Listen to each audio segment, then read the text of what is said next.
makes me feel sad for the rest.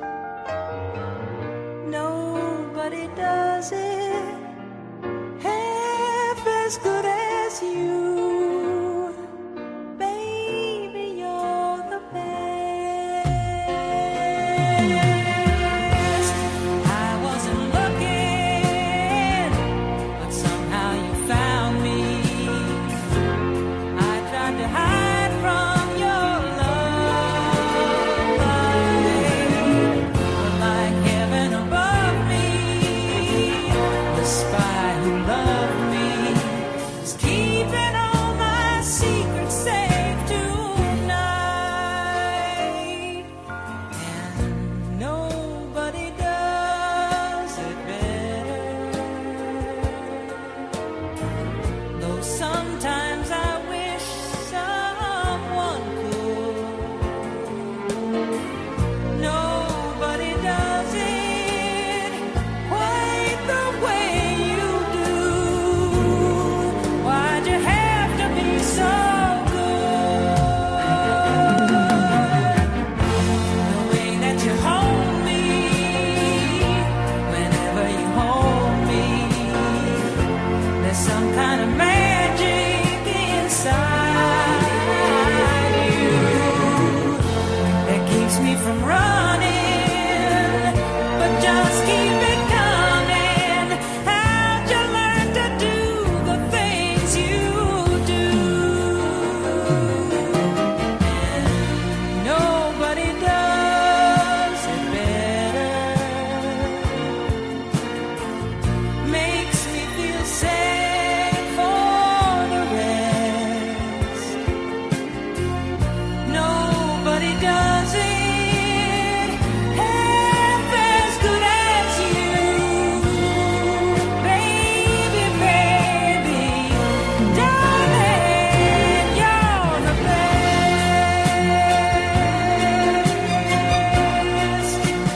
Baby, you're the best. Ooh, baby, am I feeling sad for the rest? You better believe it. It is time for more Sovereign Tech, baby. The show that drives them all wild. And the Golden Stallion, the man of tomorrow, Savzu, the rated R radio star, the man who's always wearing triple black, is here to make it all go round and round. Oh, yeah. Oh, I love a little Carly Simon in the morning. I don't know about you. Ah, man, there is so much to get into with this episode. I say that every week. I know. And I always say that I know that I say that it's a lot to get into every week, but it's just so goddamn true. In fact, I challenge you to find a show that tries to just jam pack in more content inside of 2 hours. Though sometimes much to the chagrin of my many affiliates, I run a little over 2 hours often enough. Oh, it's tough. It's tough to compress all of this, but I do it. I'm here for you. Don't worry. Boy, I'll tell you though, if you wanted more of me, woo, and not just me, there was, oh man, I did for Patreon, of course, patreon.com/sovereigntech, or you can go to donate.zog.ninja. That'll, you'll find Patreon there as well. I do a Q&A episode every Wednesday. And this week, I had a very special guest, of course, the lovely and hyper-intelligent Dr. Stephanie Murphy. Do guests get any more special than that? Of course not. But I had her on for it, and kind of by request of a Patreon subscriber. And we talked about, man, we went almost 2 hours, really on more or less on one question. And it was a hell of a thing. And it was all about the Liberty movement. Well, I won't spoil the surprise, but if you're not in on that, you need to become a Patreon subscriber. Again, wait a minute. There was another show that I released the day after that, which was also, actually that one ended up chalking up to about 3 hours. And that was with, I had Brett Venat, of course, the great Brett Venat from School Sucks Project. And I had Andrew from Puke and the Gang. And we were talking about, well, the title of that episode was 3 men, 1 Tesla. Okay, kind of like 2 girls, 1 cup. And we had a good time. And we were just, we were talking about Tesla, just ripping it up. It was really something else. And that was something that's been released on other, really the only way you can get access to that is by subscribing to one of, the 3 gents that comprise that, me included. One of our special, subscriber things. Because not everybody's on Patreon. Tuke and the Gang has their own PCL, and Brett does have Patreon. But anyway, that's how you get access to that. So a lot of great content out this week. Of course, there's been plenty of the past weeks. There's been Q&As and all other kinds of content that's been out. All you got to do, you go to Patreon. Okay, you sign up for Patreon, and I got a lot of new Patreon subscribers this week. Thank you so much for doing that. Again, we're about 1/5 of the way to the goal that we're looking for, but I'm already giving you the value. I'm already, making sure that people get something. They get, bang for their buck. Woo! And we like a good banging. So, but $1, that's all you got to do is $1 a month. I implore you to do more, but $1 a month, is all I ask to get access to all that content and to help support Sovryn Tech, along with our great sponsors. So anyway, thank you so much to all those that signed up this week. And, I know some people asked, and I just want to address this quickly before we get into our content, because like I said, we got a shit ton to cover here. Some people had asked, that they'd like to donate on Patreon per episode. The way I have things set up, like it's such an not infrequent in that you don't know necessarily how much is going, or it's questionable if anything's going to come out. It's not infrequent in that sense, but it's infrequent as to which days and how much content comes out each week on Patreon. So doing $1 per piece of content wouldn't it's people couldn't really budget for that. So I'm really, really so honored that people wanted to donate per episode. That means the world to me. But that it's just not like for budgeting, concerns for my listeners. I don't see it as a practical model. Like Brett does that. There's a couple other shows out there there's obviously tons of shows out there that do that, but shows that I know that do it that way. And yeah, it just doesn't work for the model that I'm running, but I'm going to make sure, just donate. If you want to do that, just donate extra per month, do more than the $1. And because I'm releasing a ton of content, through Patreon, and it's Patreon only. So get in on that. And of course, if you don't want to sign up for Patreon, but you still want to, donate and get access to those episodes, all you got to do is send me an email, go to contact.zog.ninja, and I will get you the hookup, because that's what the Golden Stallion does, baby. Woo! All right. Now let's get into the episode. Oh man. So we're going to open this up with a bit of a mystery. And actually this whole episode, there's going to be some mysteries. But anyway, there's going to be a couple of big science topics in this episode, but don't worry, there's going to be tons and tons of tech for you as well. But this is kind of a mystery. So on GitHub, Google kind of, they had their own Alphabet/Google, of course, had their own little version of GitHub for a while. And about a year ago, they finally canned it. And they're like, well, nobody's using this. We can't really compete with GitHub itself. So they moved everything to their own, GitHub or, to their own account on GitHub. And when they did that, you started to see some little rumblings, but now you're starting to see some very interesting rumblings up there on GitHub. And one of them being an entirely new operating system. Now, let me be clear here. This is not something, as I understand it, this is not something based off of the Linux kernel.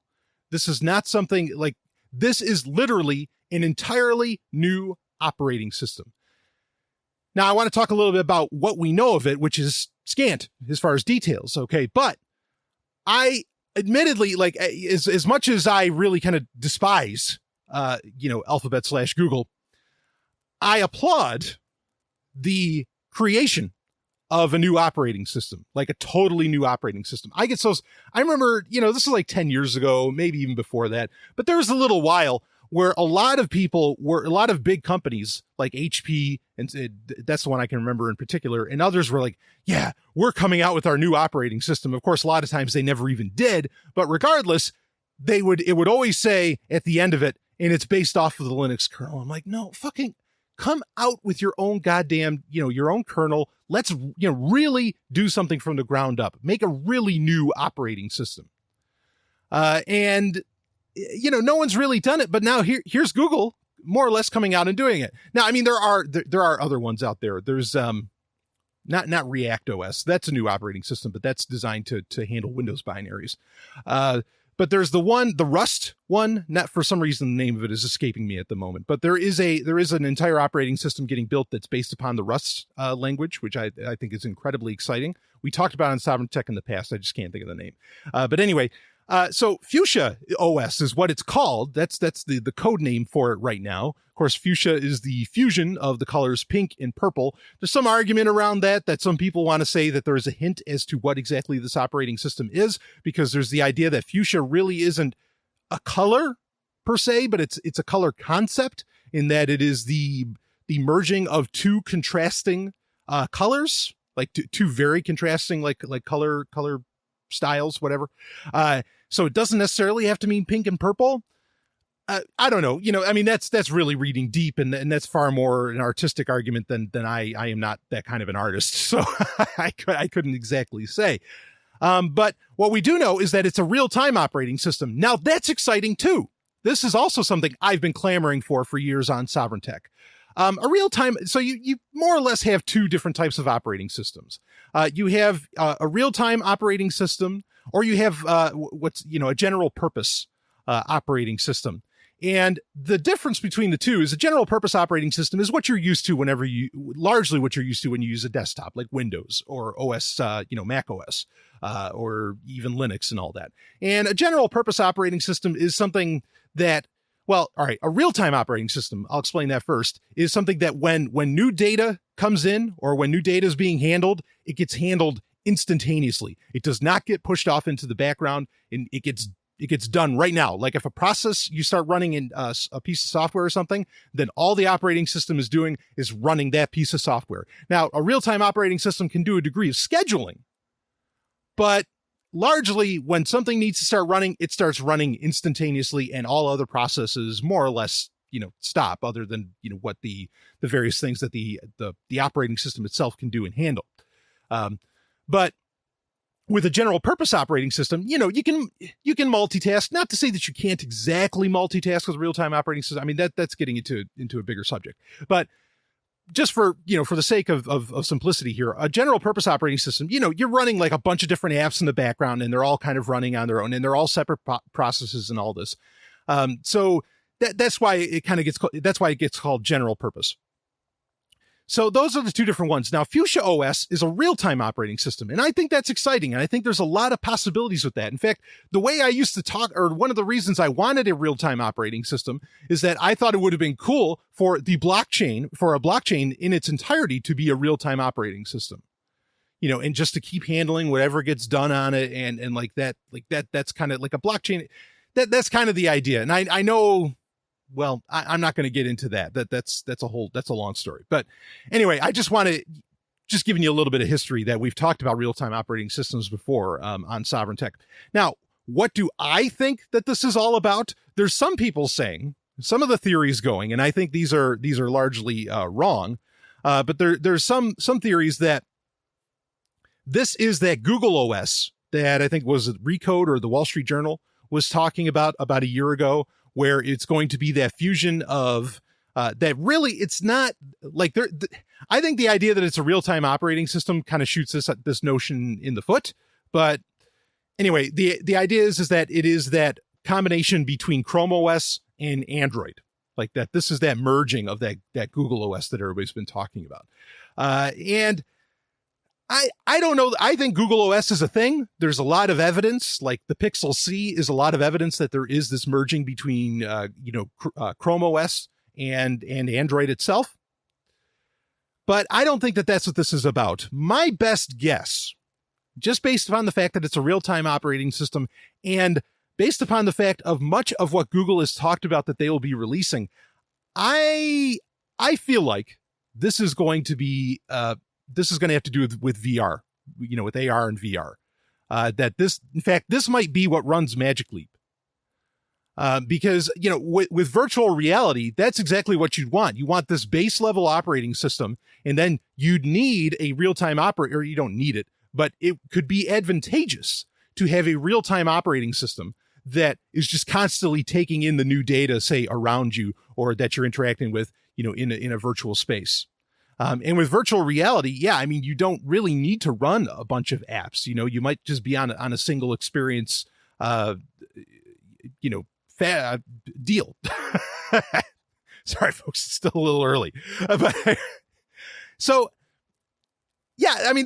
my best guess. That's what I've got. Now, what's interesting, so I'll be keeping an eye on Fuchsia OS, make no mistake.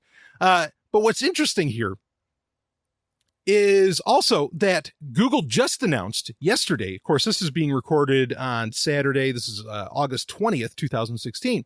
So on the 19th, yesterday, Google announced that Chrome apps are going to be phased out of Google Chrome on Linux, macOS, and Windows by 2018. So, in about a year, a little over. And now, not Chrome extensions, but Chrome apps. Now, Chrome apps are things like, and this is a whole other, I could do a whole story on this one, but I'm still looking into it and what exactly, what's the reasoning behind all of this. Now, understand, Chrome apps are there's the Signal app. That's a Chrome app. There's a few different ones. Like there's IRC apps that are Chrome apps. There's the Hangouts app. There's the camera app. There's a bunch of these different Chrome apps, and they will still work on Chrome OS. They're just not going to work on Google Chrome on all the other operating systems. Now, just earlier this year, Chrome dropped the app drawer, which was that little icon, the little square multicolored icon that would allow you to see, all the different Chrome apps and everything and make use of them. They got rid of that. So this is on that trend, but that's really, really interesting and I'm not exactly, I don't exactly know what to make of it. The fact that they are dumping. It seems like an odd power play to think that this is going to, kind of force everybody to come over to Chrome OS, because I don't think there's a Chrome app out there that is just so damned important to people that they want to just go to Chrome OS. Now, for Sovryn Tech listeners, particularly, maybe the interesting thing here is that, this is going to raise a real issue with Signal, the Signal desktop app. A lot of people jumped on board with that. But now, effectively, unless with Vivaldi, because there's some browsers can actually run Chrome apps still. Like Vivaldi can do that, and it's questionable if whether or not Firefox or Microsoft Edge is going to be able to do that, but I know Vivaldi can. And so, but the average person, how the hell are they gonna run the Signal desktop app? And what is Moxie Marlinspike gonna do? What's the plan here, guys? Are you going to say, well, if you want to use Signal on desktop, everybody's just gonna have to run Chrome OS? Are you kidding me? So I don't know. I don't know what to make of this yet, but I'm just letting you know that it's out there. But that does sort of lend maybe to, I think that part of the story, not Fuchsia OS specifically. Like I said, I think that really just has to do with, AR and VR. I could be wrong, but that's my guess based upon what I've seen. But I think the getting rid of the Chrome apps in all the other operating systems, this might just be pushing more towards having that great that major Google OS coming in the future. But it really is going to, it's going to fuck a lot of people that have been, Google has been really luring in, because Google Chrome, is the most used web browser apparently on the planet, but it's been luring in a lot of people. Oh yeah, make extensions for this, make apps for this platform and all that. And what's going to happen now to a lot of those people, like Signal, like Open Whisper Systems, that spent so much time developing that, thinking that users could get on top of it, and could start using their stuff. That whole rug is getting pulled out from underneath you. This is the issue with relying on relying on other companies and all this for, this is the issue with attaching things to the web browser. This is why I still think it's really important to develop independent, pieces of software, because then you're not concerned over whether or not, is Google going to change their entire platform tomorrow? If you release independent software where you can release the TARs and you can release, the XEs and everything, to everybody to make use of, do that. So I think it really highlights in many ways the stupidity of, relying on some of these other platforms, that could change out from underneath you, in no time.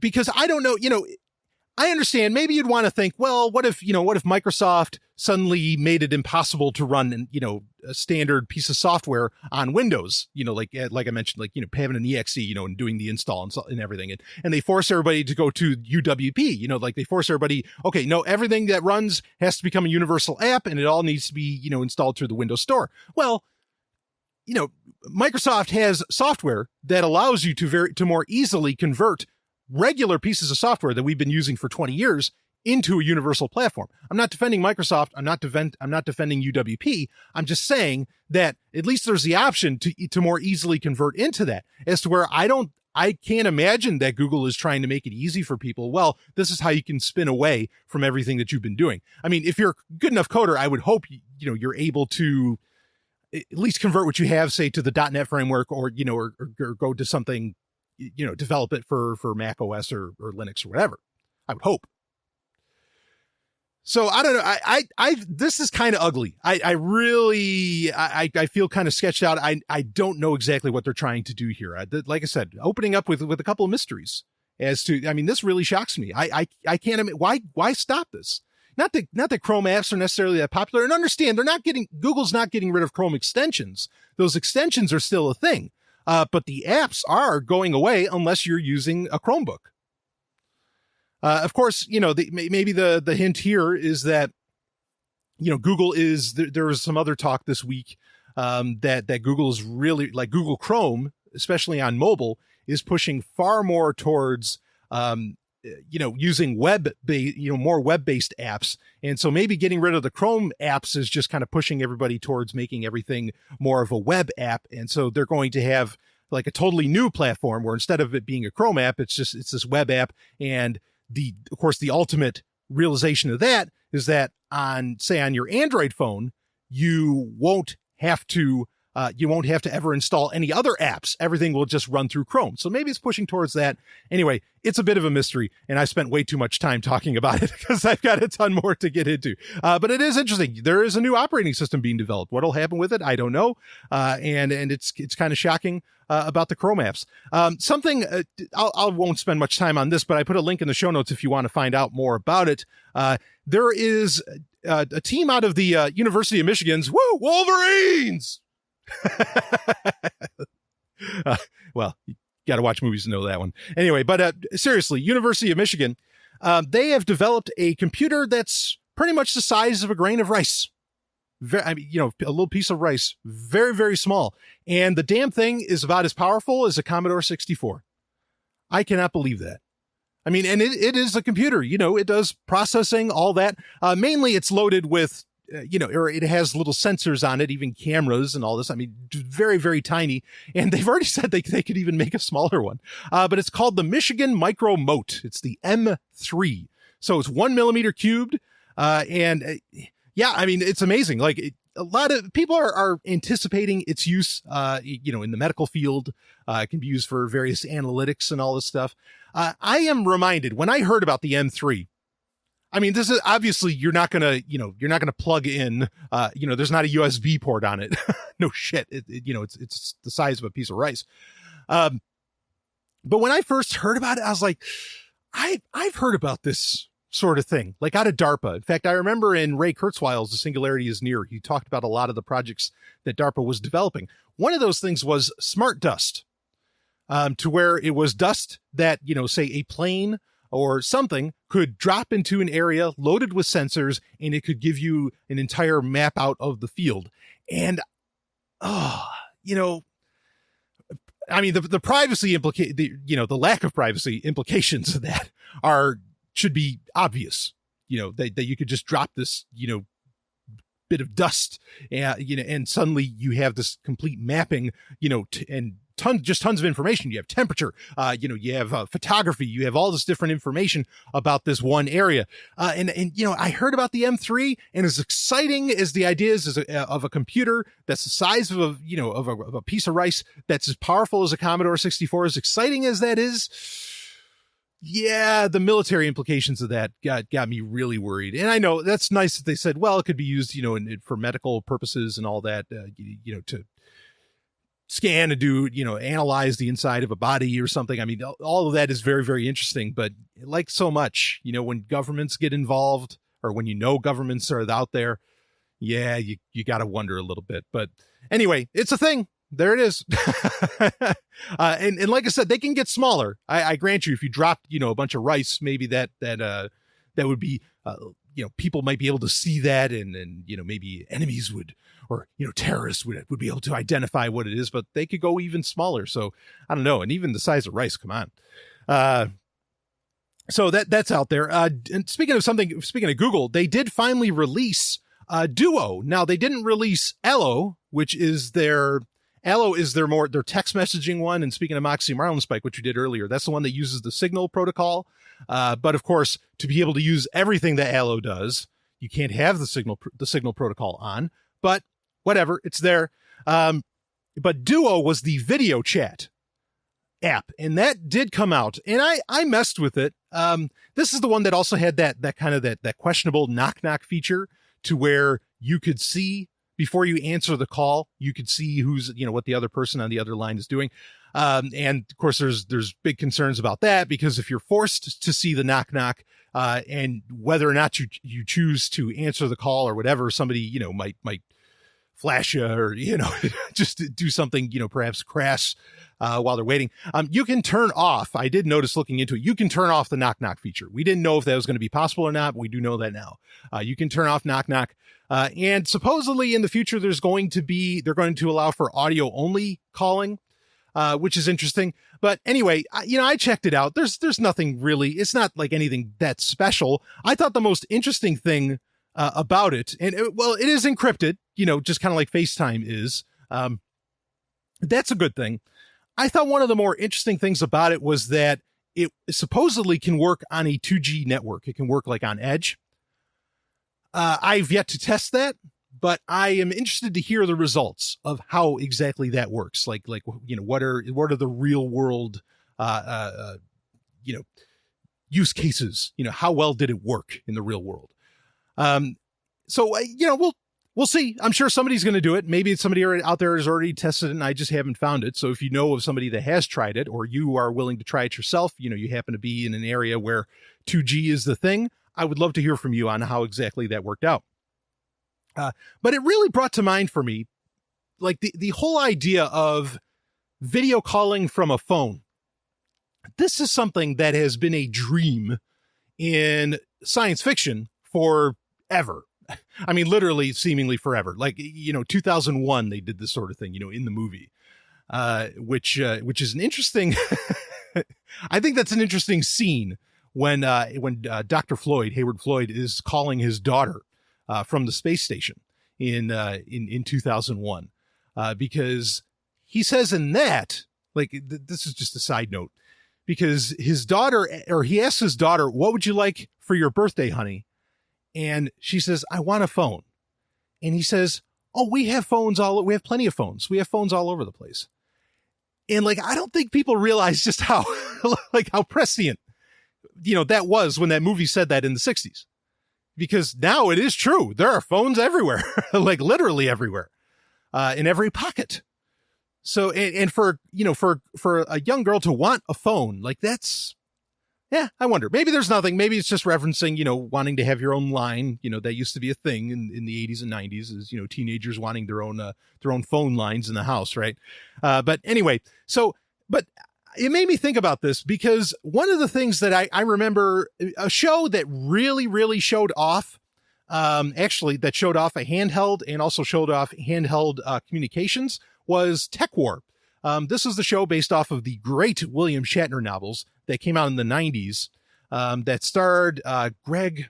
Oh, shit. No, I can't think of his name either. But Greg Evigan. That's it. Greg Evigan, who is also from BJ and the Bear. And he, in that story, or, in that universe, it was kind of in the somewhat near future. It had to do with the drug called tech, which is like a virtual reality tech.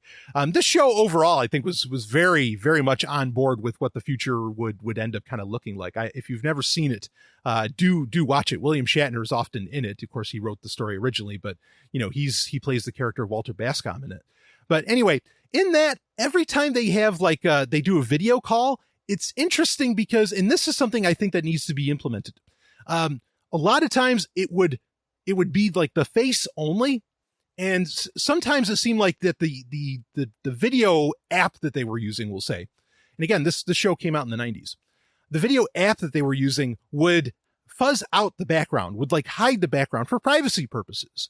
And I think that needs to be something that if somebody really wants to get into video, calling, that needs to be developed. That needs to come out, that sort of thing.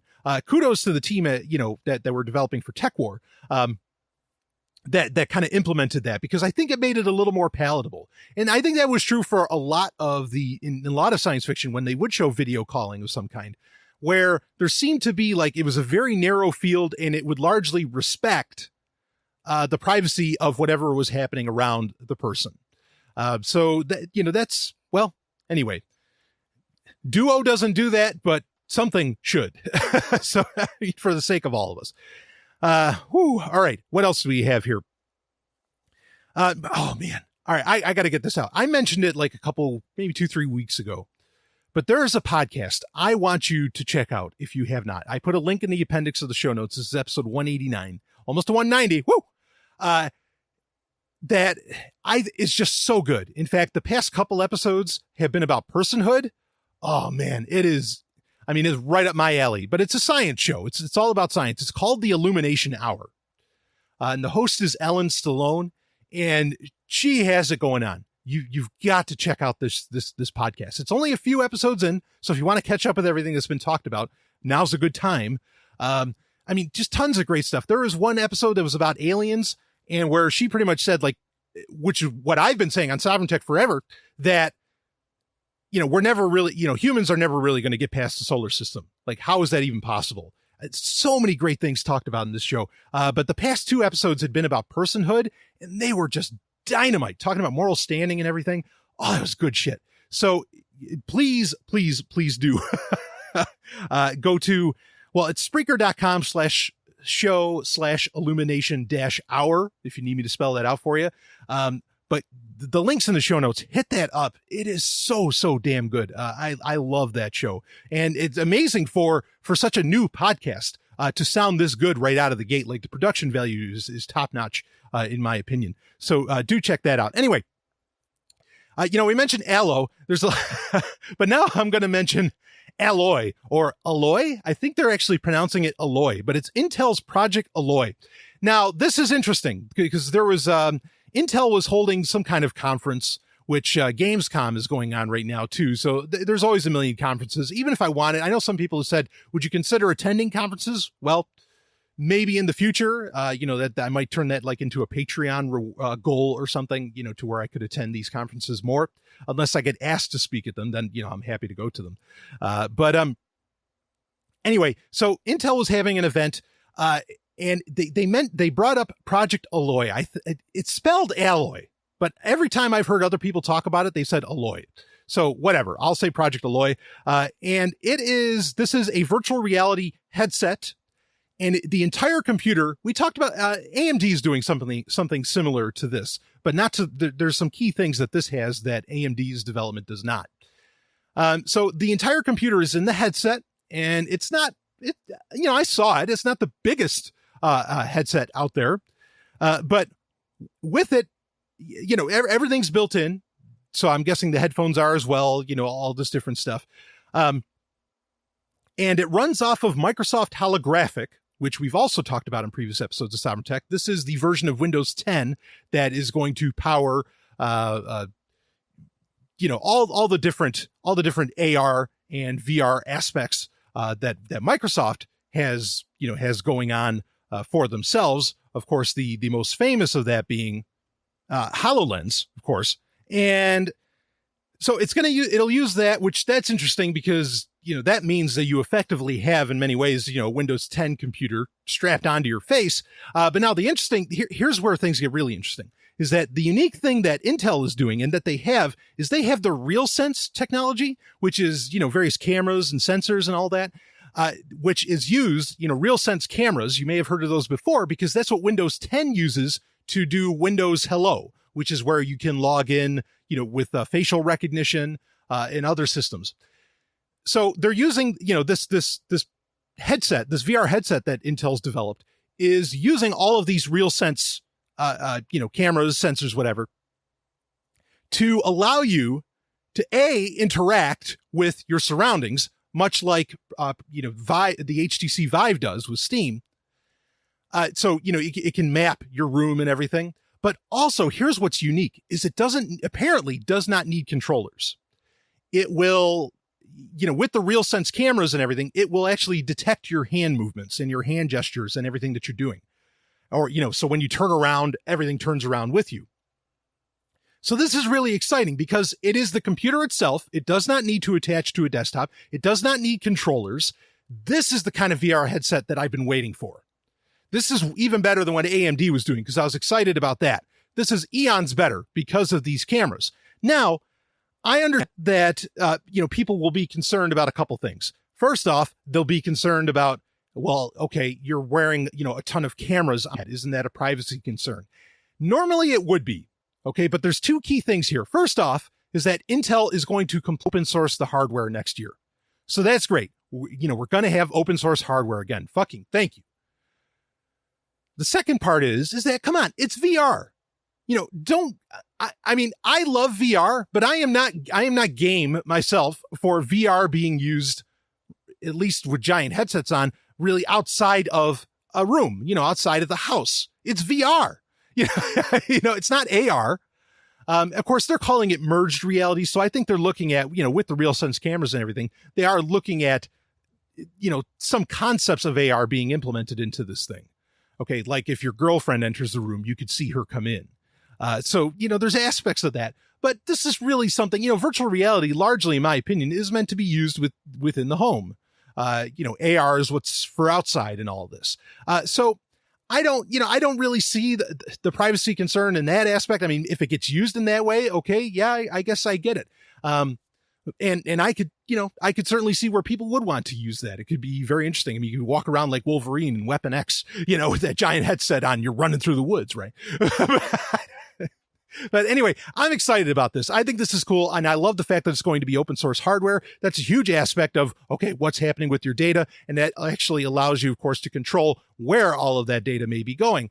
So this is exciting. This is a great development in VR. I don't get it. I was listening to a lot of other tech journalists talking about it and they weren't that excited. They didn't get it. Well, they don't understand the importance of open source hardware, I guess. And I guess other people just aren't seeing the real potential for VR. Everybody's like, oh, AR. Yeah, AR is interesting too, but VR is where things are really going to fucking change, the human condition, in my opinion. In fact, I didn't get into it much here, and I won't be getting into it this week, but Ford announced this week that they are going to have their self-driving cars by 2021. Cars without steering wheels. Now, you know how I feel about that. I'm not bullish on that idea. I think it's bullshit. But the CEO of Ford made a very interesting statement. He said, the nature of ownership is changing. Let that one sink in. Okay. And I think there's implications with that within VR. I'm not saying he's right, or I'm not saying that what he said was a good thing. I am just saying that when the CEO of dinosaur companies like that are not to say that Ford hasn't been on top of a lot of technological developments. Okay. But when the CEO of companies like that are recognizing, oh, something's going on here, with the nature of what you own and of property and ownership and things like this. Well, that means other people are kind of getting it and what become the goals of that sort of thing. So that's a whole other topic, for another time. All right, let's finish up. Let me get another couple stories in here. Okay, so well, speaking of Intel, hell froze over this week, in my opinion. I was shocked, and I do mean shocked, when it was announced that Intel is actually licensing ARM chips from ARM. I mean, this is so. We talked about how Intel was dropping a good chunk of their mobile processor division. And now they're just straight up like they have, they're working with ARM. They're like, ARM, okay, could we license out some of your technology? Could we get a piece of your action? And so they're just, they're going to be developing their own chips, but they're all going to be based on ARM's designs. I mean, that's a sweet amount of money that ARM's got to be making on that. That is amazing to me that Intel, the kings of the microprocessor, are now licensing out from another company. The business ramifications of that are crazy. I mean, we live, it kind of proves a point, and I can explain why they're doing this. Like there is a reason, there is some good business sense behind this, but it really proves to me the idea that in the past 2 years,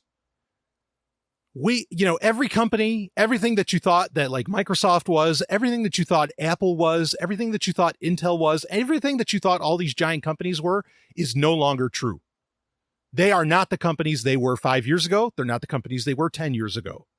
And people got to start paying attention to that fact. Like, I mean, you might as well just, not that you can't remove, it's not wise to remove the history of a company like the history of Microsoft away from present Microsoft, because there's still a lot of things, to analyze, and that show sort of where they were going or where they're coming from.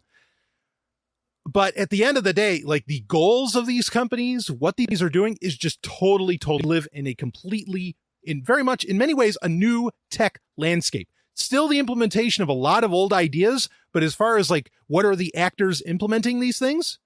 Very different. This is, I mean, it's interesting, like thinking of Microsoft as like, the old Microsoft versus Apple, even though there's a commercial out now that's kind of doing that, but thinking of them in that way, like that's passé, that time is gone. A lot of this stuff, it's a very different, it's a very different world now as far as, the tech worlds. But anyway, so what I think they're doing with this now, why would they, is this like the death knell of Intel? Not at all. So Intel has a service called Custom Foundry, and Custom Foundry develops like, highly customized and makes it inexpensive to develop highly customized chipsets for companies like LG, and others for all the various things that they make, even, Internet of Things stuff, even, refrigerators, all this kind of shit. So what Intel's going to do is they will use ARM's designs kind of that they're licensing, and they'll run it through custom Foundry. Like that's the idea. That's probably where they're going to make money off of this. And they're just stepping away largely, from the mobile division, not entirely, but largely. So it makes sense. And Custom Foundry, again, the idea behind that is to make inexpensive custom chipsets for these companies to be able to buy in bulk. So it, the licensing deal, I can see it, and it kind of keeps Intel relevant. So Intel's not really giving up everything here. It's still a part of their business model that only they're doing. ARM's not doing Custom Foundry. They don't have the relationships with these companies to be able to do that. But anyway, there it is. But it is, that is just hell freezing over. The idea that Intel is schlepping off someone else's processor. It shocked the hell out of me. Another shocker this week was Microsoft PowerShell. Now, PowerShell, of course, is is effectively the terminal for Windows machines. They open sourced it this week, and they released it for macOS and Linux. What the fuck? Like I said, this is don't forget all but don't pay as much attention to all about the history of technology, because everything's changing. This is crazy. That PowerShell, the basis, of Windows in many ways, it's not the kernel, but it's dang near, is now available for all to use. Now, this is interesting that it gets open sourced, and with the, the Windows 10 anniversary update, holy shit, now you can use Bash. You effectively have Ubuntu, to be able to power, to be a power user on Windows 10. And for them to open up PowerShell to all these other systems. Now, what I think's going on here, I think this leads to something I've been saying for a little while on Sovereign Tech, which is that Windows really isn't the operating system anymore. And PowerShell is just all about empowering other teams, because understand with PowerShell, that not only allows you to get nitty gritty with your PC, with your Windows machine, it allows you to handle remote Windows PCs or Windows servers. And that's probably why they're doing that, because a lot of teams are either moving over to Linux or whatever, and they are going to be interacting with the enterprise space, which has, is just loaded with Windows servers that more or less, you want PowerShell to really be able to take control of them, or, whatever remote PCs you want to work with. So, but, why would Microsoft let that go? Why would they allow everybody to use that? Because that's not their moneymaker anymore. Their moneymaker is Azure.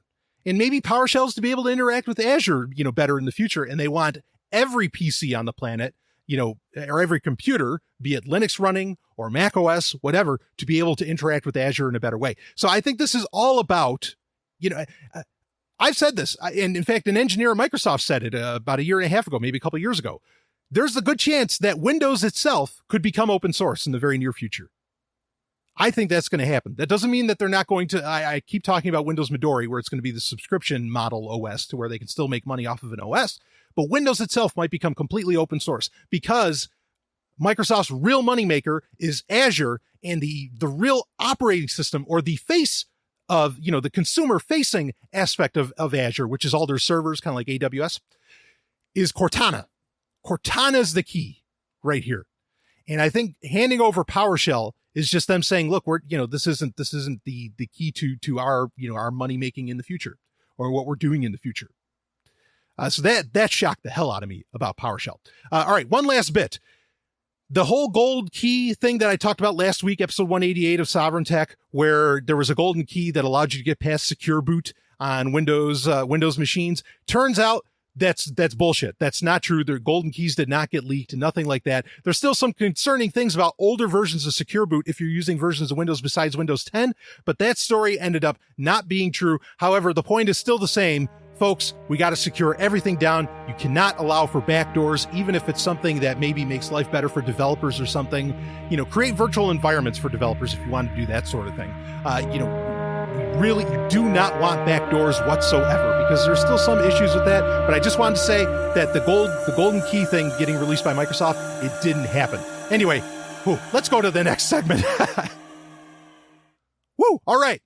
Before we get into the next segment, I just want to tell you, if you want to get your hands on not golden keys, but some gold and silver, baby, you got to go to Roberts & Roberts Brokerage, okay? Gold.zog.ninja. That's the website. Or you can go to rrbi.co and just let them know the Golden Stallion sent you. I want you to get your hands on this gold and silver. This is, Roberts & Roberts is just what I say it all the time. They are one of the best companies on the planet today. They are concerned about you having, you developing your personal wealth, your personal freedom, all of the above. They've got all the different, gold, silver, platinum, palladium, coins, all the, everything you could want.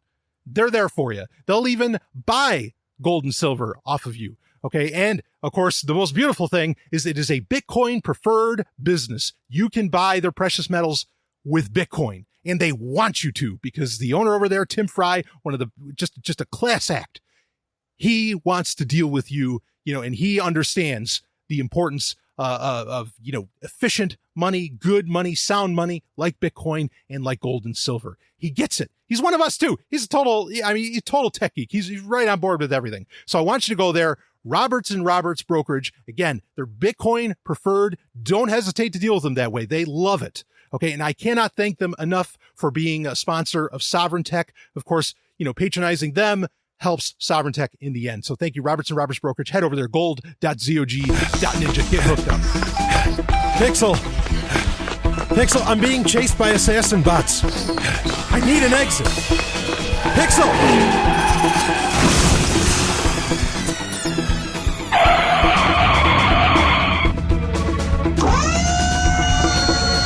Brian Sovryn, come with me if you want to leave.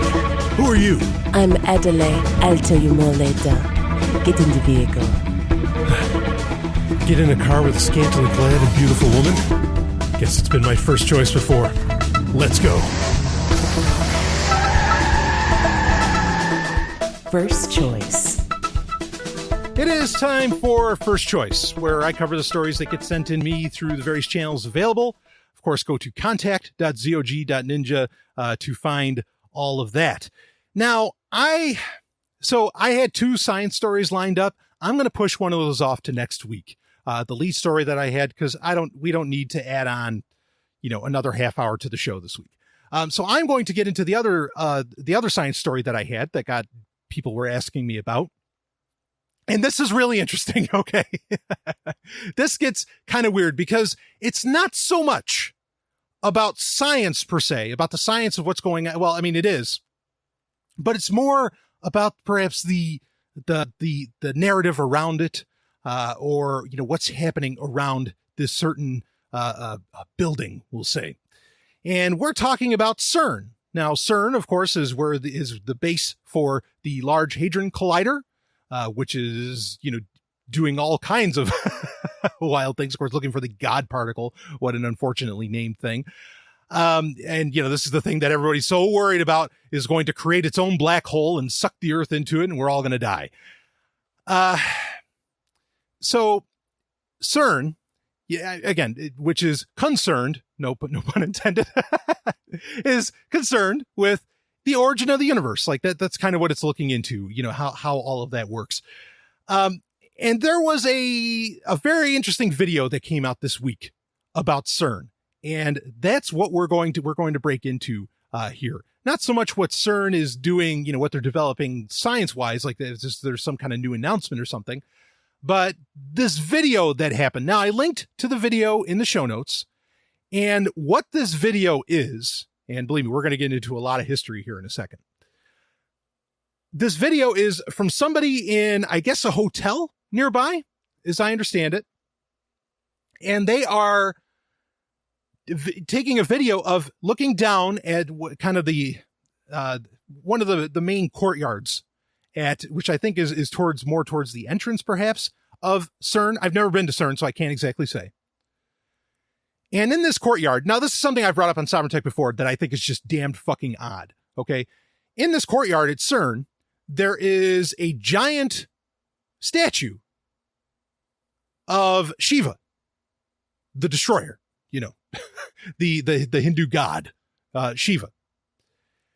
And so this video is being taken of that courtyard, and you see the statue of Shiva, and there's these, torches, on poles that are lined up. You can imagine it. This is all looking very ritualistic. And then suddenly, 4 however many people, maybe 6, are there in black robes with hoods, cloaks, all that, come walking like a procession, along these torches and along the statue of Shiva. And then a woman in a white dress comes out. This is real. This is happening at CERN, at, one of the most important scientific institutions on the planet. This woman in white comes out and, walks in between, walks towards Shiva, walks in between the torches, and then walks up to one of these guys in one of the black cloaks. And, something's blah, blah, I'm sure something maybe is being said or something like that. And then it appears she gets stabbed. Now, that, as far as we can tell, doesn't really happen. Okay. Or, I mean, like she didn't really get stabbed or get murdered or killed or ritualistically sacrificed, as seems to be the idea. But the whole thing, it's kind of mocked up. I mean, and then the video stops at a point. Now, most likely this is a prank of some kind. Most likely. Okay. I'm going to read, just to prove that how serious this is, Popular Mechanics actually brought up the story. And I'm going to read a little bit here. Here's the headline from Popular Mechanics. CERN scientists under investigation after fake human sacrifice. CERN is primarily known for its Large Hadron Collider, which discovered the Higgs boson in 2012. But recently, a video has been circulating that paints the facility in a more ominous light.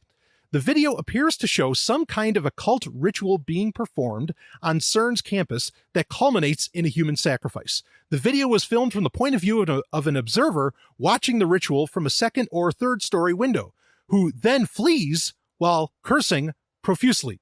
A CERN spokesperson has told Agence France Presse, I guess it's the French press, that the video is only a prank and that nobody actually died. Still, she says, quote, these scenes were filmed on our premises without official permission or knowledge, and, quote, CERN does not condone this type of spoof, end quote. An investigation is underway. The spokesperson confirmed that the only people capable of gaining access to CERN facilities are people with security clearance, which means the pranksters must be CERN employees or visiting scientists. The CERN spokesperson did not comment on possible subjects. To be fair to the occultists, though, they were probably only working for the greater good of CERN. Okay. Okay. So what's interesting about that is because when I first saw this video, I was like, okay, this is some kind of, the whole thing's a setup. This is some kind of prank. You know, I didn't know the nature of that courtyard. When I read the Popular Mechanics story, then that's when I was like, ooh, what's going on here? Because if you can't just walk on that normally, like I thought that was like at the entrance and anybody could walk up to it and, you know, just some, you know, whatever teenagers or who knows what were just having a good time. I mean, honestly, I would pull this prank. Like I wouldn't do the ritualistic murder. I would do like the ritualistic orgy or something. I'm totally fucking on board with that. You know, I would pull this kind of stuff, you know, and, you know, say Hail Satan and the whole thing. But if not everybody can just walk onto that courtyard, and it requires somebody to have access to CERN, be it an employee or a guest of some sort, that changes things up a little bit. That begins to make me wonder. Now, I've said this on Sovereign Tech, I think it's insane that, but I understand why, but I think it's insane that there is a statue of Shiva at CERN. Okay, now, why is that? Well, there's a couple reasons. I mean, first off, as I've said, it's disconcerting how many of the top scientists in the world today subscribe to Hinduism as a religion. Now, understand, Hinduism has a ton of different denominations, just like Christianity does. I mean, like there are many, you know, there's major ones and then there's, you know, smaller ones. And there's people who are a little lighter on their Hinduism, just like there are people who, oh yeah, I profess the name of Christ, but yeah, I don't follow the Bible or anything. You know, I mean, so you certainly have those kind of Hindu, you know, that you have people that consider themselves Hindu that, you know, think that way. Okay. But regardless, I've said that it's disconcerting how many people, you know, how many scientists subscribe to Hinduism, because I mean, that's a religion. Like the scientific method, in my opinion, leads people to atheism. I know that doesn't always happen. There's a lot of Christian scientists too. Okay. But, and I don't mean Christian scientists as in Christian Science. Regardless, you know, there's that reason for it. I could believe that, you know, there's a bunch of really, you know, high-end scientists that are like, oh yeah, no, Hinduism's the thing. I want Shiva, you know, sitting outside my door. But it was a gift. This is the official story around This is the official story around why there's a Shiva statue at CERN. And that is because some of the observer states, the observer countries around CERN, because, you know, CERN is within, you know, it's in Europe. Okay. But there are observer states that help fund it and all of this. And that being the United States, Japan, and Russia, and India. So the idea is that it was a gift from India. That's the claim of why there is a Shiva statue there. And so, you know, they didn't want to offend one of their observer and funding states. And so they put it there at CERN. That's kind of the idea. Now, while that may at least partly be true, again, the second part is that there's a lot of people, you know, that subscribe to Hinduism. But I think that there's a tack that you can take. I think this could go perhaps a step further. And, you know, I'll tell you, I think this plays in nicely with perhaps some of what I was saying in last week's episode about the Gary McKinnon story, which I was talking about those missing pages of history during then, you know, and I mean that kind of metaphorically. Though literally there are pages, as in pages of books, that are missing from history. Of course, the burning of the Library of Alexandria, Library of Pergamum, and all of those.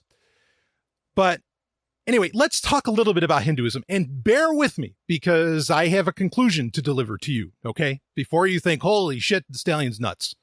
All right. Bear with me here. So Hinduism itself, the religion, and I want to talk about Shiva as well, the kind of the history around that. Hinduism is sometimes called the oldest religion. In fact, within Hinduism itself, you know, within its own narrative, it has this there is the concept that it is beyond human origin. Like, as in, it existed before, any concept of history that we have. Now, you can say, of course, any religion claims that, even religions about God and all that, kind of, or, like Judeo-Christian religions kind of claim that sort of thing, that God was always there and all this.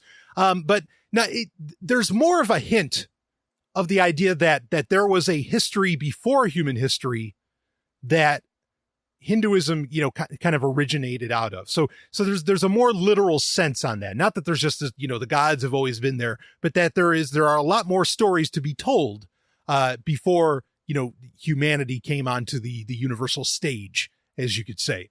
And of course, you get some of that history when you read, the Vedas or the Mahabharata. I have a hard time with that word. Which is where, you learn about Shiva and all these different things that happen. Now, it's interesting to point out that Hinduism, the first time that we ever hear about it, okay, or that, should I say, that Western civilization, if you believe in that concept, that the first time when the Greeks or when the Jews or, whoever, whenever civilization outside of Asia hears about Hinduism was actually by Darius the Great, who is one of the, the King of Kings, one of the emperors of the Persian Empire. But that would have been around 6th century, when, 6th century BCE, when the Western world first hears about Hinduism. But it's interesting that it gets brought up and heard of through Darius the Great. And I'm going to play up a little more history here for you. Now, Darius, you might not know Darius so much, but you probably know Darius's son from the Persian Empire, who was Xerxes the First. Xerxes the First is very famous, made very famous by Frank Miller, of course, with the movie 300, the Battle of Thermopylae, that, Xerxes takes on King Leonidas in his 300. If you've seen that movie, which I think it's a great movie, even though its depiction of the Persian Empire is pretty crazy. You know that character. Now, Darius was his father. And Darius was, through a degree of lineage, also this, kind of a grandson of sorts, to one of the more popular Persian emperors, and kind of the first one that really the West experiences, which was Cyrus the Great. Now, Cyrus the Great is an interesting character for a lot of reasons. Cyrus the Great is not seen, again, we're talking about the Persian Empire, right? And most people think in the Western world, oh, that's Iran, those evil people, and all this shit. Well, Cyrus the Great was in Jewish history is called the Messiah. Yeah, not Jesus, sorry. Quite a few hundred years before that. But Cyrus was actually prophesied to come into, again, folks, I'm an atheist, but I'm just telling you, these historical accounts. Okay. By the prophet Isaiah, that Cyrus the Great would come. In fact, the prophet Isaiah names him like 150 years before Cyrus is even born, which, how much you want to believe that whole thing, that's another story. But anyway, Cyrus the Great was said, he's the anointed one. He is going to come. He is the Christ, and he is going to free the Jews and allow them to build their temple again. And that's exactly what happened, because after the Babylonian captivity of the Israelites, or the Israelites and the Jews, because by that point, you have a northern and southern kingdom of Israel, blah, blah, blah. Okay. Cyrus comes in and he sets the Jews free. So the Persian Empire in Judaism is heroic. Okay. Now, for the Greeks, that's a different story. For the Western world, they always paint the Persians as these evil people, but not so. Cyrus the Great was called Messiah. He's the only person in history named by actual, by the Jewish faith, I guess you could say, by Judaism, to be the Messiah. Of course, they're still waiting on another one, but whatever. So, you have this lineage going down of this, from Cyrus, then you have Darius and you have Xerxes, but Darius being the one that mentions Hinduism. Here's the interesting thing is that I'm sure, because Darius was actually served in Cyrus's army. Okay, he was like a bowman or something like that. But, before he became the King of Kings, before he became, before he became the emperor of the Persian Empire. So Cyrus, my point being is that Darius would have learned a lot of what he learned from Cyrus himself. And so here's the weave I'm going to give you here. Okay. If Darius knew about Hinduism, and thus if Cyrus, let's say, knew about Hinduism, which I think is fair, and Cyrus frees the Jews, and the Jews are inspired so much by Cyrus, okay, was there some influence or confluence of Hinduism and Judaism and, of course, Babylonianism, which there's that concept called Pan-Babylonianism where, like everything, Babylon just conquered so much that every religion, took into itself various aspects of what the Chaldeanism or whatever the religion of the day in Babylon. Now this is important because there is a point, okay, within Jewish history where you find out that the Jews very much did lose, okay, or that the Israelites more particularly at the time, that the Israelites did lose, they lost the Torah. It was gone. And there's a point where in the various rubble, the temple, whatever, that a priest finds the book of Deuteronomy, which is, the part of the books of Moses. He finds the book of Deuteronomy, but they never mention that they find the rest of the 5 books of Moses. They just find the book of Deuteronomy. So where exactly did a lot of the gaps get filled in, with what we have in the Hebrew Bible itself? And so a theory that I've held, and I'm not the only one, that a lot of people hold, is that a lot of these gaps got filled in by other religions, be it Babylonian religion, or perhaps with Cyrus being so influential to the, to the freedom of the Israelites, to the Jews, did Hinduism influence Judaism in all of this? So that's the interesting point. Now, let's move on from that. Okay. We've got that bit of history out there, and we got to get into, I want to talk about, what Shiva, what that statue there is actually doing, because there's a lot of story around that. Okay. Now take into the occult. Okay. Cause this is the idea, is that what they saw at CERN, what was being recorded, was some kind of mock, occult ritual. Okay.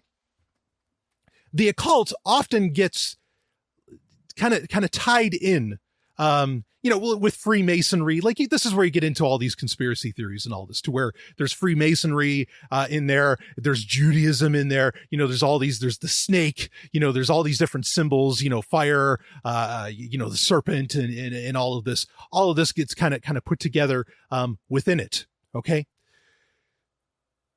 So I'm asking you to to ride with me here in putting a lot of these concepts together.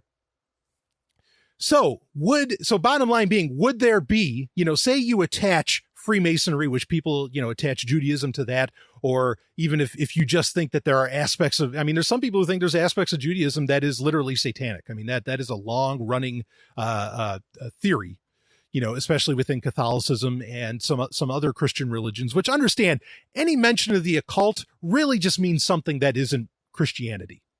Like that's usually how that narrative goes. So you're always looking at the occult from the idea that it's anti-Christian, it's satanic, they're synonymous. But otherwise, if you didn't have the Christian perspective on all this, and again, that's the way people write about it and all that, you would just think it's another religion, largely. Granted, yes, there's this ritual sacrifice going on here, and well, you got to wonder about that. Okay. But I'm just saying, by and large, anytime you hear that term, often it's wrapped up with a lot of baggage that may not necessarily be fair. Okay.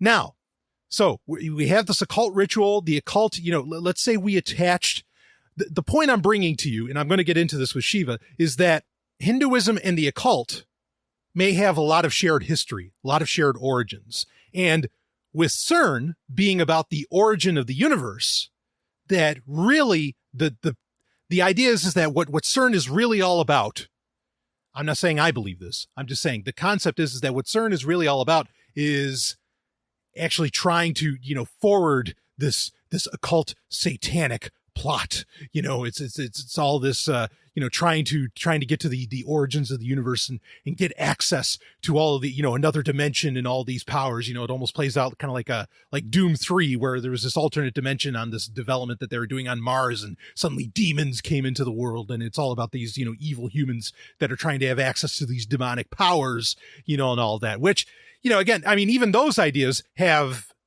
some basis within Judaism itself, or at least within some extant works of Judaism. There's the book, not the Book of Solomon, but there's certain Jewish texts, they're not part of the Torah, that talk about how Solomon actually controlled, like how they built the first temple was Solomon, which is, the first temple is the cornerstone, no pun intended, of Freemasonry. That's like the basis of that entire religion or society, whatever you want to call it, was made by Solomon having this ring, and this ring could actually command and control demons, and demons built the very first temple of Solomon and all this. So there's a lot. I mean, you really get into this wild mysticism when you look just outside of the Torah, or even to some degree within it, or when you look at the historical basis around, how did the Torah, get preserved and all this stuff. And understand, folks, look, I'm ethnically Jewish, okay? I was raised in Judaism. Don't think somehow I'm saying that there's some kind of Jewish plot going on. I'm not saying that at all here, okay? I want you to bear with me, because I have an ultimate conclusion here to get to. So now, would scientists, because here's the other part. Okay, fine. Let's say everything that we've laid out is true, that there's this, the history of the occult, and the occult does have, ties to Hinduism, and it has ties to, various aspects of Judaism, like aspects of Judaism, perhaps heretical sects, as they would call them, SECTS. Would scientists buy into this shit? Well, as I said, there are a lot of scientists who do buy into Hinduism, for one. For two, yes. You could look into Jack Parsons. You could look into a lot of Nazi scientists, the Thule Society, Herman Oberth. And in fact, that's another thing too. I mean, just look at that. Herman Oberth and some of these other guys, that were working on the Manhattan Project and all that, they regularly quoted Hindu texts. There's some association there that I think that's more than passing that could be made. So Shiva being represented at CERN may not be so crazy within scientific, even the highest of science fields. Jack Parsons, for those that, I mean, you really, I could do a whole show on him alone. You need to read up about this guy. Okay. And in fact, there's a great book, Spaceships of Ezekiel. I mean, it gets wild. I'm not saying I believe all this stuff. I'm just saying that these, there are scientists who seem to definitely believe a lot of this shit. I'm not saying I do. Okay. Now, Shiva, let's get into Shiva. What exactly is outside of CERN? So we do have scientists who definitely believe in the occult. There is a historicity of that. There is a tie-in to Hinduism. Okay. And through Hinduism and through the occult themselves, there is a tie-in to a lot of other ancient religions that may kind of all come together. I mean, even, Zoroastrianism, could have been based off of Hinduism, and Zoroastrianism was, there's a lot of interesting parallels between Zoroastrianism and Judaism. Like Judaism may have come from Zoroastrianism. Okay. So, I mean, there's just this, and years ago, I used to talk about this quite a bit because people would ask me questions about it. I've always said that there's this Prisca Theologia that I think that there are people in this world that subscribe to, and they're not right. I'm not saying they're right, but there's this idea of this first religion. And Prisca Theologia, may have birthed Hinduism as we understand it. So anyway, all right. So Shiva, what's going on with Shiva? Do we have what's the symbolism of what's happening? So it's interesting. The Shiva statue at CERN is the dancing Shiva, okay, which is known as Nataraja. And Nataraja, I mean, it's a very specific aspect of what Shiva is. I mean, there's other gods within Hinduism, but Shiva is definitely a big one. Now, Shiva, like we said, Shiva is often known as the destroyer, but it's not just the destroyer. The Shiva is also like with the dance that it's actually doing in the statue at CERN is the dance of bliss. This is a well-known symbol. Okay. Shiva is also known as the creator, as in really what Shiva is about, not just destroying, but Shiva is about this cycle of creation. Okay. Now, I might have a Hindu listener, and if I am getting any of this off, you email me and I will say I was dead wrong. Okay. But you get into some very interesting concepts here. Like the dance of Shiva, obviously the idea is that there's music. Okay. And one of the first reveals out of CERN was that the origin of the universe came into being through a mashing of light and sound, which admittedly sounds a lot like, in the beginning, right? There was, it sounds like Genesis 1, where God spoke and said, let there be light. So there's light and sound. Okay. Now, Shiva, here represented as the Nataraja with, doing the dance of bliss. Well, there's various characteristics of the statue. I'm going to read them off to you. So first off, a cobra uncoils from his lower right forearm, and the crescent moon and a skull are on his crest. He dances with an arch of flames. The dance is called, again, it's the dance of bliss. The upper right hand, because remember, Shiva has multiple arms, or, more than 2 arms. The upper right hand holds a small drum shaped like an hourglass that is called a damaru in Sanskrit. A specific hand gesture, or mudra, called damaru hasta, is used to hold the drum. It symbolizes sound originating creation, or the beat of the drum as the passage of time. The upper left hand contains Agni, or fire, which signifies destruction. The opposing concepts in the upper hand show the counterpoise of creation and destruction, or the fire of life. The second right hand shows the Abhyaha mudra, meaning fearlessness, bestowing protection from both evil and ignorance to those who follow the righteousness of Dharma. The second left hand points towards the raised foot, which signifies upliftment and liberation, like stallion breaking in, like enlightenment. Like Illuminati? Reading on. Bear with me here. It also points to the left foot with the sign of the elephant, which leads the way through the jungle of ignorance. The dwarf on the Nataraja dances is the demon. This is the one at the bottom, which symbolizes Shiva's victory over ignorance. It also represents the passage of spirit from the divine into material.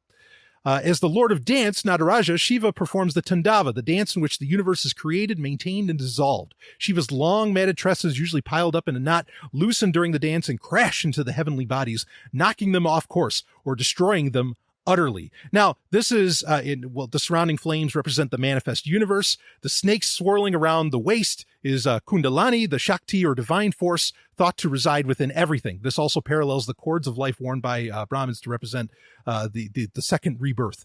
The stoic face of Shiva represents his neutrality, thus being in balance. Now, 2 things. Okay, one is that this concept that Shiva was all about like the crashing of heavenly bodies and all this stuff. This gets very much into a lot of what other people attach to like Sumerian mythology, to where there was, like Tiamat crashing into Mars, and, how this, the solar system came into being through this galactic game of billiards. But the bottom line being is that Shiva and the Nataraja particularly is such an old symbol, but it recognized that there's planetary bodies. It seemed to have an understanding of how the universe worked, which is very interesting. You don't necessarily get that in other religions, because it's not just a mentioning of stars. It's like, no, these things are in motion. They're not just pinholes in the curtain of night. And the second part, Shakti, the life force, that's the claim that CERN really gets, is that, well, this is representative of the life force, which is the origin of the universe, which is what we're really exploring. So they take it all, they take the Shiva statue just representing, Shakti, representing this life force, which is what they, in a metaphorical, that Shakti is a metaphor of what they're literally scientifically studying. Okay. But again, there you go. You have the serpent. You have a lot of these different symbols that definitely have a lot more meaning in the occult, in other various religions around the world. So I find that to be really, really fascinating, that a lot of that is in there. And then you have this occult ritual, which definitely makes use, and often, various aspects of the occult, depending on which one, which version you're listening to, claims, to have this knowledge, to know what really happened, and who are seeking that ultimate power and that ultimate knowledge. Again, Shiva's all about, lifting part of the dance of the Nataraja is lifting you out of this ignorance, which, some would say is the goal of the Illuminati. So what's happening here? Is CERN really this concerted attempt by elitists around the world to get their hands on this godlike power, this power of creation that CERN's really all, is that what it's all really about? Is this really not about just, good raw science to discover the origins of the universe and all of this? My opinion, and I think that's what you came here for. No. I do believe that there are people who think that way. And I do believe that those people may have some degree of influence in the world. But my personal opinion on all of this is that, that a lot of the occultism, it's just nuts. I think religion in general is outside of the realm of reason. But I do think that this was just some kind of prank. I do think the whole thing was a setup. Somebody was having some fun, some young people that work at CERN, and you can watch documentaries from CERN. There's a lot of young people that work there. Like I said, I would have done this just to fuck with Christians. I really would have done it, or with the world at large. So I don't think any of that happened there, but I wanted to give you that history just so that you understand that, look, when people do kind of claim that something's going on, they're not just pulling it out of their ass. There is a trail of history that you can ride on that could lead you to such conclusions, and that I think has led some people, and maybe there are a couple people at CERN that think this way, that end up like that. I'm a little worried. I am absolutely worried when, like I said, I think it's nuts. I think it's insulting as an atheist that there is a god, a Hindu god, sitting outside of this scientific institution. I don't think that's okay. It's not cultism or some kind of grand evil. I'm just scared to death that scientists aren't being completely led by reason. And when they're playing with toys, quote unquote, like the Large Hadron Collider, what's going to happen? I'm worried. What if one of these, fucknuts get a vision, of Shiva or something else, or hell, even of Jesus or of Elijah or whoever, and, said, oh, well, I'll just flick this switch and who knows what the fuck is going to happen. Yeah, I get worried when people step outside of the bounds of reason. So I don't think there's anything nefarious going on here. I think there was just a good time happening. Maybe there was somebody there that was treated this very seriously. There is the potential for that. Maybe people were just having a good time role-playing. Like I said, I'd fucking role-play that shit all day long. And that's hot. Not the murdering part. Like I said, I'd go with the whole, Aleister Crowley sex magic or something. But I think it's a prank. But it is interesting. It is awfully strange that this is being looked into, that this was not, just something so simple to make happen. Somebody at CERN was involved in this. So there's some seriousness here, to be considered. The cops don't appear to be getting called. So it would appear that there wasn't really a murder, unless it was all, the New World Order elites, and then they kept the police away and blah, blah, blah, whatever. It's a fun story. It's an interesting story. I think there's a lot of interesting history to lay out there. I think it brings a lot of things to light. No pun intended. No pun intended. But yeah, I think this is just a prank. Somebody was just having some fun. And if it was somebody being serious about this sort of thing and wanting to enact that, well, I think they're crazy. There you have it. I'll be back with some more Sovryn tech. Let's get into some more tech news. Oh, look at that. Another live read. Boy, if you are into ancient texts at all, something I want to implore you to check out. I want to go to this website, audiooftheancients.xyz. That's audiooftheancients.xyz. Of course, if you go to zog.ninja, you can find it there too. But I've made 2 albums so far. There's the Dream Steel of Tutmos IV, and there's the album, the Descent of Ishtar. Okay. And you can buy the Descent of Ishtar. You can get the Dream Stealer for free. And I have the Epic of Gilgamesh is coming out very soon. Get your hands on it. audiooftheancients.xyz. Let's get back to Sovryn tech.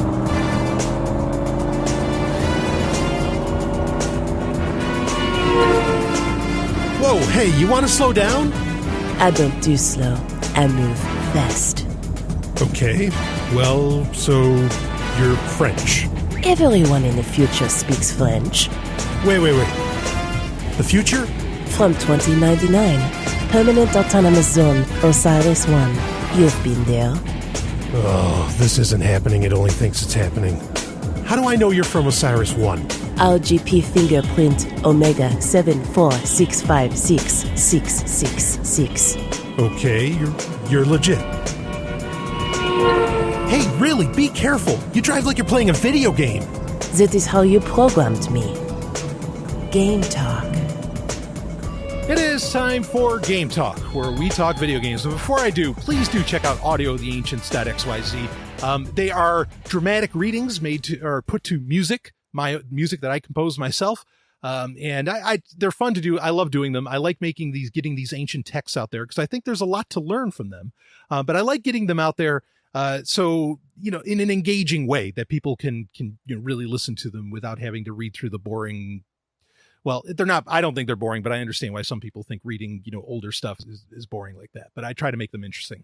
So anyway, it's funny. People was like, what was with the big history lesson there? Well, most people actually, longtime listeners of Sovereign Tech always ask me to give more history lessons. And it was funny. I was on Declare Your Independence, woohoo, with Ernie Hancock this week. It was actually this past Wednesday. And I was talking about Steam and we were talking about, getting into the app building business and all that. He asked me to be on and it was very enjoyable. But he when he introduced me, he gave me a great introduction. In fact, I might cut it out and just use this as my intro wherever I go. But he introduced me. He says Brian is a historian first, a gamer second, or no, he said he's a gamer first, a historian second, and a journalist third.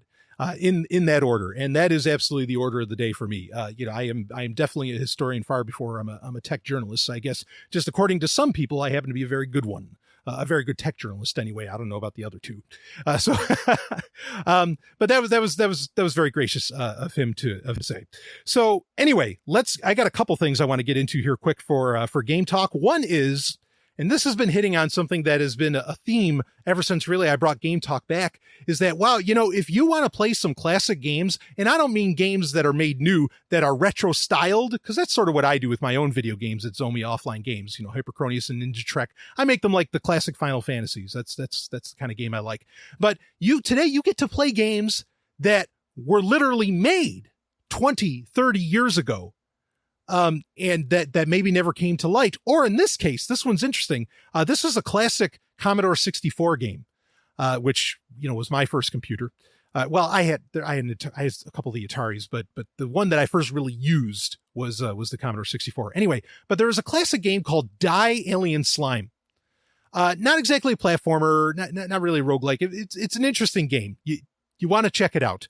But the original developer for Die Alien Slime actually finished and polished up the game just this past, in the past year. And now you can go to, I put a link in the show notes, episode 189, of course, to Pagoda Software, and you can download it. Amazing. You can play a classic Commodore 64 game that you probably never played. And as long as you have a Commodore 64 emulator, go rock it out. Or if you have I think it'll work in C64 forever. I mentioned that last week's episode.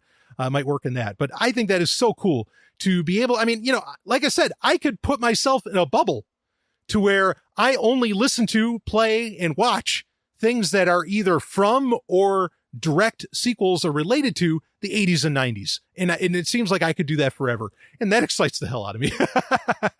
Because culturally, I haven't necessarily advanced any further than that. So, anyway, our main story for Game Talk, this is interesting. Like I mentioned earlier in the show, Gamescom is going on, I believe, in Germany right now. And there are a few announcements coming out. Some people are announcing games. There's some interesting VR stuff coming out, as far as gaming goes. There's that one of the Star Wars VR games got announced there. But the more interesting thing that happened was, and I have a story here from TechCrunch. I was going to say from FaceCrunch. So we might as well call Facebook, because I know my face is crunched every time I'm reading anything there. But here's the headline. Facebook is building its own Steam-style desktop gaming platform with Unity. And I'm going to read a little bit of the story, then we'll get some commentary going. Facebook may try to compete with Steam, or at least win back revenue lost when casual gaming shifted to mobile. Today, Facebook formally announced, and this is from this week, it's working with game engine Unity to build a dedicated, downloadable desktop gaming platform. Plus, it's broadening the Facebook.com experience for gamers. Both will allow publishers to offer their iOS and Android games on desktop, in addition to the casual games Facebook is known for, while the desktop PC app would support more hardcore games. Starting today, game developers can apply. You can get involved on this until August 31st.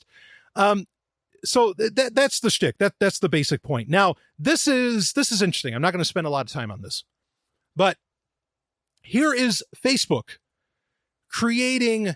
I think what's more particularly interesting is the mobile aspect of this. The desktop aspect is interesting too, because Facebook has already injected itself on the desktop by owning the Oculus Rift and having the Oculus Rift store there. Now, there's no talk of where exactly, it'll probably be available on macOS and Windows. I don't know about Linux, if their desktop gaming platform is going to be there. I am all on board with there being multiple gaming platforms. Like, I am totally fine that there's Origin, there's Steam, there's GOG, there's itch, itch.io. That's fine if Facebook wants to get in on this. But that is really them starting to inject their own software store onto the desktop, as well onto iOS and Android. And I think that's the real key here, is they're going to lure people in with games. Because, like, understand, Steam did this too. Saying it's a Steam competitor, that's valid. That's a valid claim to make against Facebook, because Steam also offers software. They don't just offer, they don't just offer games anymore. Now you can get full pieces of software on there, music making software, art software, even game making software, all that stuff. Okay. And also Steam is now its own OS. There is Steam OS. It's a thing. So I think that this is a kind of a starter play with Facebook kind of injecting themselves. I mean, Facebook's already there. It's in the web browser on the desktop. I know. And of course you have the UWP apps, for Windows, to where there's a Facebook app and there's a Messenger app that you can use, which the Messenger app works very well. The Facebook app, of course, is still in beta on Windows desktop. But this is a more direct, injection, I think, even than that. And we've been talking about how Facebook, what it plans to do may interfere with, like on Android, it may interfere with like the Play Store, what the Play Store allows an app to do, like where Amazon had to create its own app that you couldn't get in the Play Store to take advantage of everything that Amazon was doing, including with games. So this whole gaming platform, and working with Unity is a great game engine. I mean, that's an exciting thing in and of itself. Unity works so great cross-platform. It even works in HTML5, online and all that. I have looked into developing with Unity, and I've looked into the CryEngine too. But anyway, those are all learning processes. But this can work everywhere. So Facebook, teaming up with Unity is a win as far as cross-platform goes for Facebook. But I really think this is a bigger part of getting people used to not leaving Facebook as a platform at all. And that way, Facebook in the future can become your entire experience, Android, iOS, Windows, be damned. That's what I think the key is here, is this will eventually lead to more than games, could eventually lead to an entire operating system, much like Amazon does with Amazon Underground and the rest. So interesting stuff from Gamescom. Tonight, Knight Rider crashes into your living room. I don't believe this. Well, you'd better believe it. A lone crusader for justice drives this crime crasher. The world's most fantastic car. And together they can do just about anything. After all, we're only human. Don't press your luck. And now buckle up for action with the fastest show on television, Knight Rider. See Knight Rider online today. And now back to Sovryn Tech.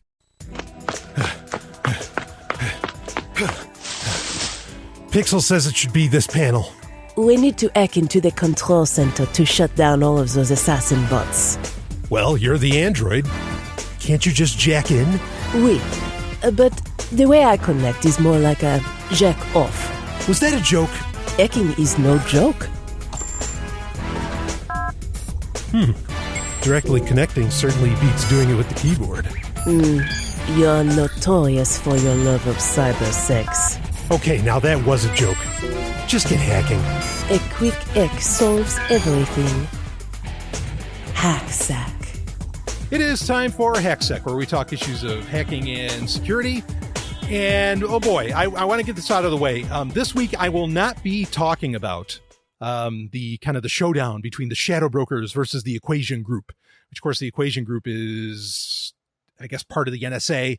The shadow brokers is this hacking group that supposedly hacked into the NSA in 2013, hacked into their servers or whatever. This is the claim that's going around. It is a claim that is being bolstered by Bruce Schneier as well as Edward Snowden. They say that the releases, the information that the Shadow Group is releasing from, or the Shadow Brokers are releasing from the hack that they did against the NSA, is new information. This is not just some old stuff that they collected from a previous, hack or something from that, like Edward Snowden released or whatever.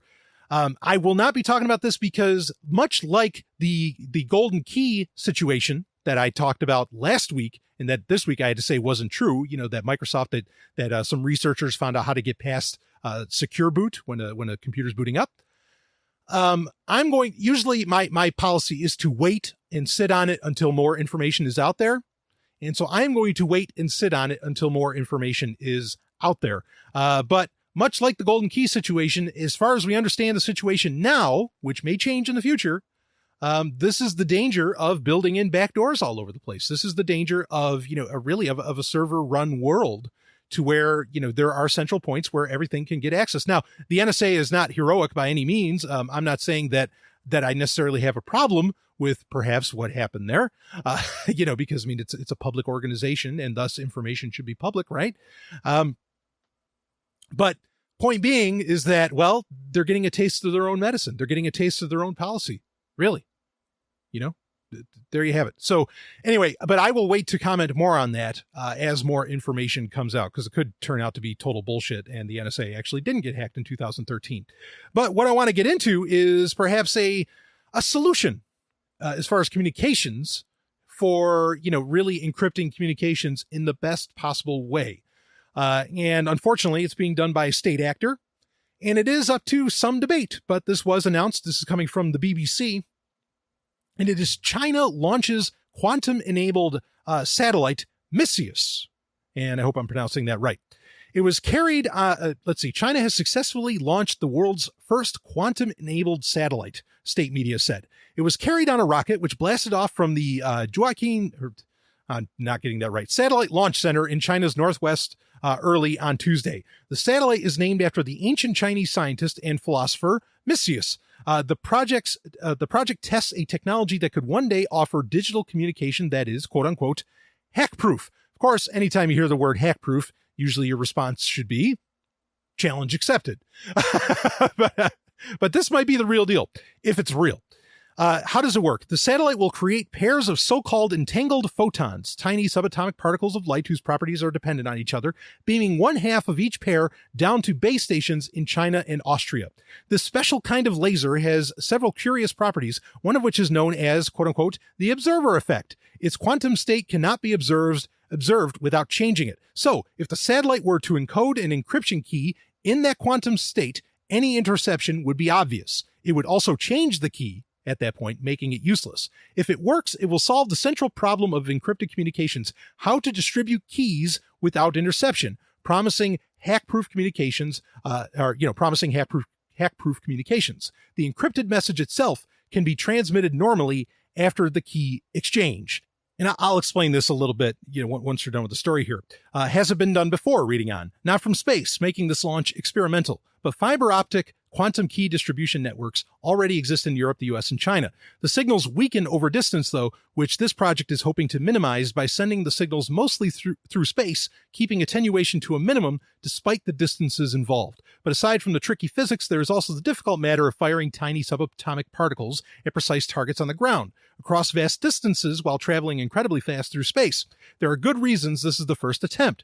Why China? It has the money. China has allocated vast amounts of money for basic scientific research in its latest 5-year development plan. It is also willing to take big risks on some as yet unproven technologies. But while China is leading the project, officially titled Quantum Experiments at Space Scale, or QUIS, Austria is also involved. The scientist who first proposed the idea to the ESA, the European Space Agency, without success in 2001 is University of Vienna physicist Anton Zellinger.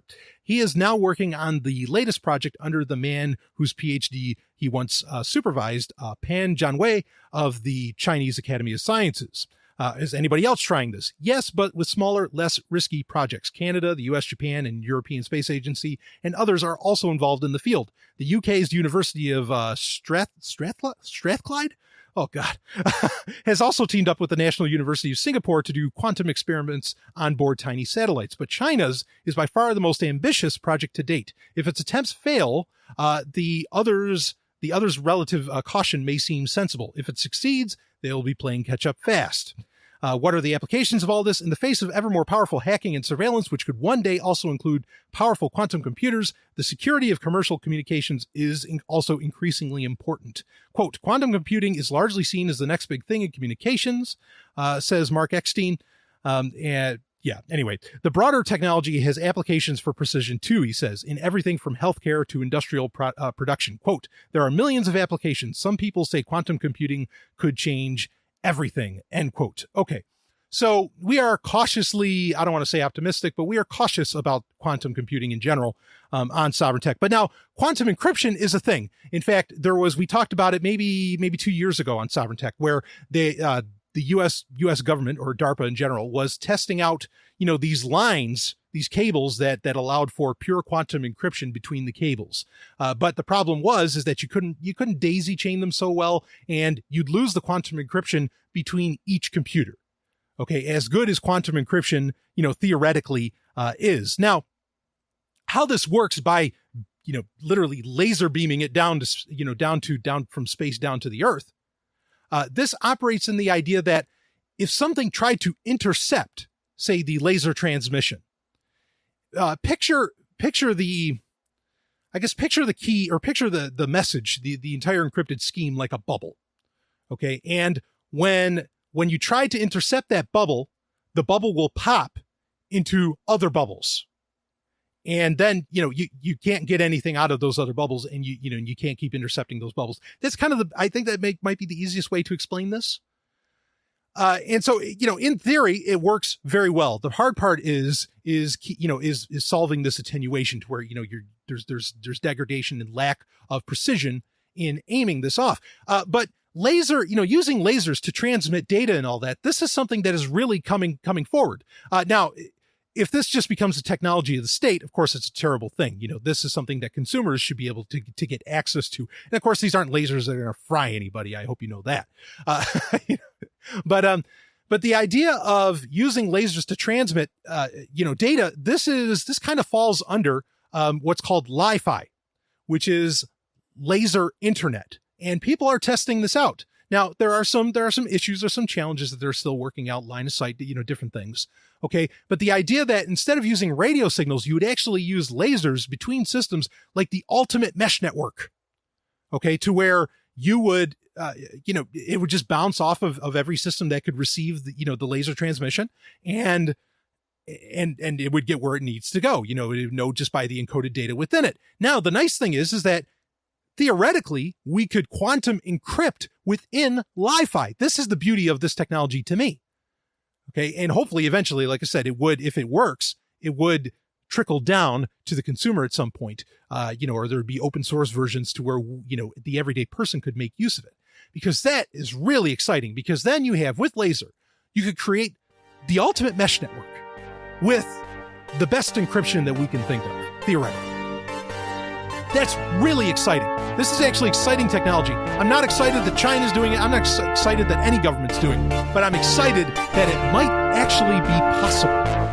What a future we've got ahead of us. The reviews are in, and Babylon 5's a winner. The New York Daily News says Babylon 5 could make Star Wars look like a walk in the park.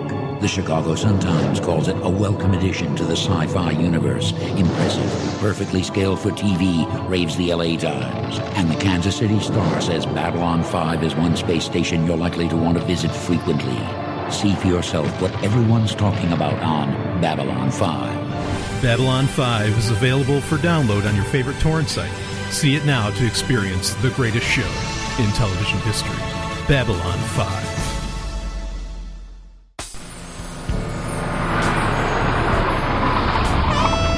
Adelaide, why are we stopping? In the future, we have a custom. What's the custom? After a successful mission, a team usually is love, a ménage à trois, or orgy. Yeah, there's only two of us. I already contacted the others to come join us. I love women too. Whoa, Hadley, you're beautiful, but you're an android. I am fully functional. I am programmed in multiple techniques, a broad variety of...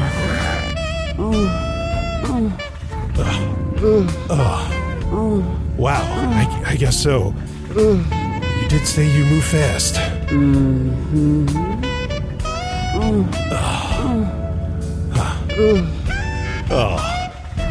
Adelaide, the future is going to be so good.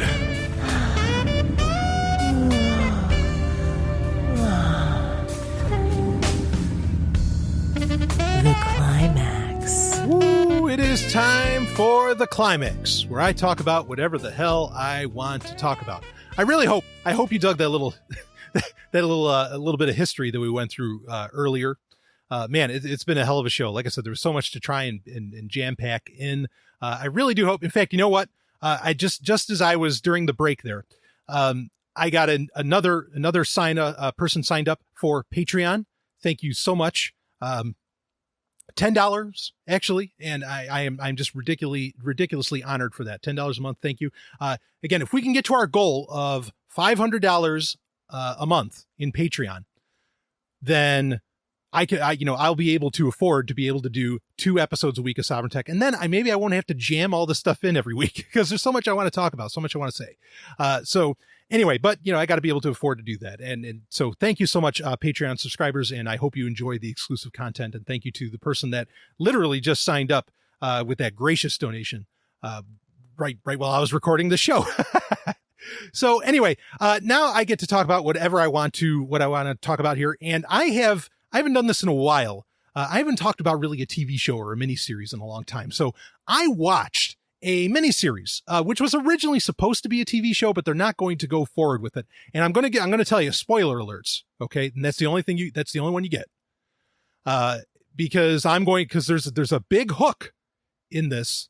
And you find out about it like inside of the first part of it, because it's a 3-part miniseries.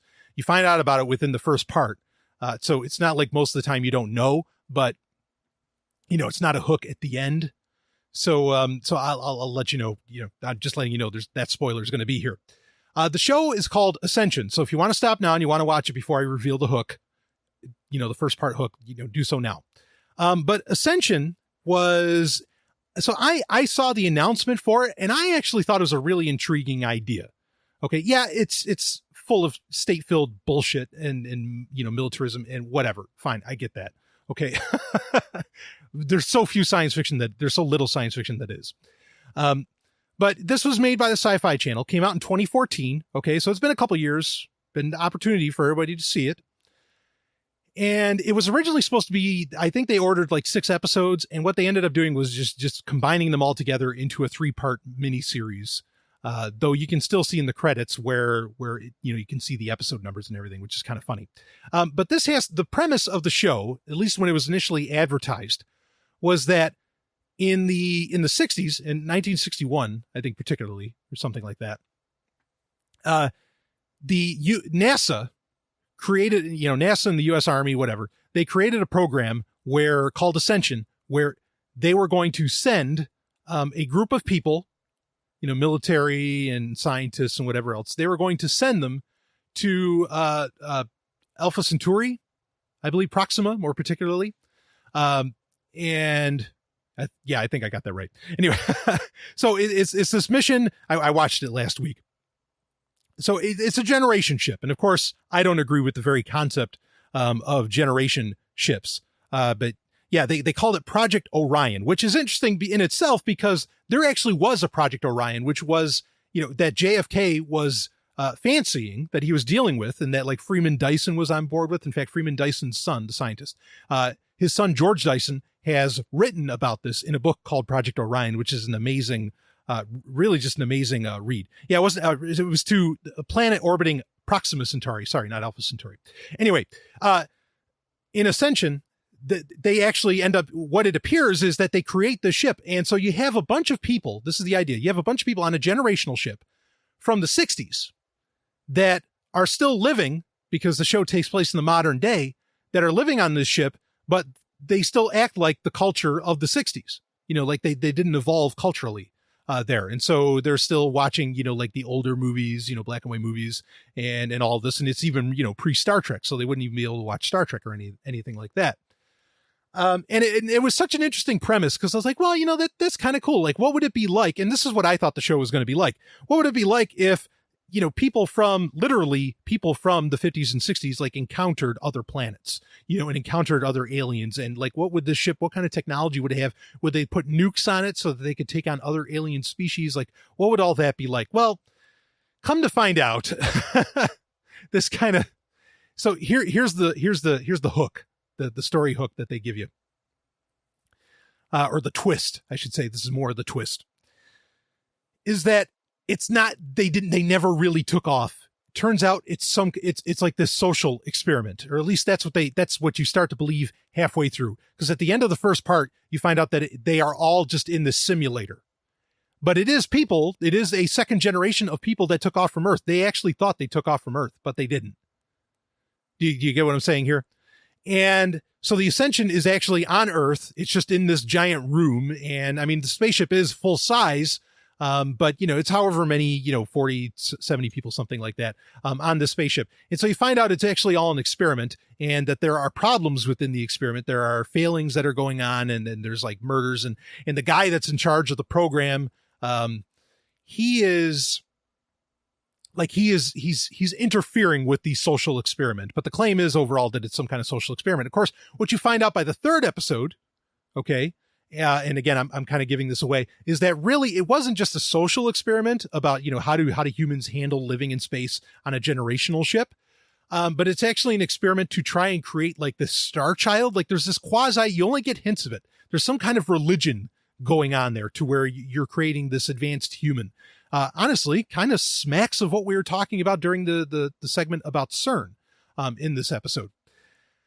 So, and then, there's this person that's trying to free all of them. And there's a guy on the inside. I mean, it really is not at all what I was expecting. That doesn't mean it was bad. It was actually pretty good for what it was, but I had to get over what I was hoping the show would be. I was actually really wanting the show to be 1960s, kind of, oddly conservative, or like that's what we think of when we think of people in the 60s, right? But, these real clean cut people encountering aliens and, kind of it being voyaged to the bottom of the sea, but in space, not taking place in the far-flung future like Star Trek, because Star Trek is certainly in many ways a copy of Voyage to the Bottom of the Sea. I mean, everybody copied Irwin Allen. It's just how it is.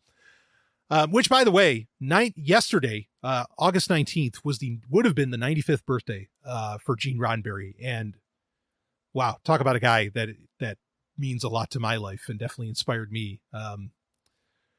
We got the message, Gene, don't worry. So anyway, Ascension, getting back to that. Gene Roddenberry, the creator of Star Trek, I assume you know that. But anyway, Ascension. So you have to get over that's not what the show is about, and that it's about a lot of other intrigue and conspiracy and all that. And once you get over that, it's not bad. As far as the actors in it, most of the actors are no name. Tricia Helfer is in it, which she played Six, right, in the new Battlestar Galactica, which if there was any good part of the new Battlestar Galactica, it was definitely her. She was really something. So she's in it, and there's the dynamics on the Ascension are interesting because you effectively end up with like stewardesses that are, really just organized, sex workers. Like, I mean, they're literally like that. That's kind of what they do. And they entertain everybody. That was the really interesting thing about this show is it was really hypersexual. Like they took the sex to the next level that I've ever seen on the Sci-Fi Channel where this originally aired, or on Syfy, right?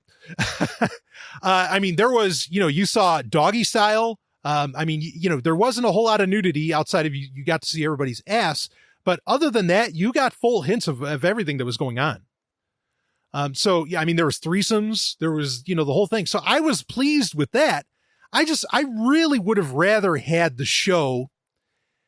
I want all the sex in it. I think that's great. And I think it highlights the fact that, I think it plays with the idea, the notion that there's never really been any idea of conservatism up until like, say, maybe the some of the baby boomers, the later baby boomers or the Gen Xers grew up, that they think that there was some golden era before, that their parents lived in that just never really existed. Everybody was stooping, like rabbits, nonstop.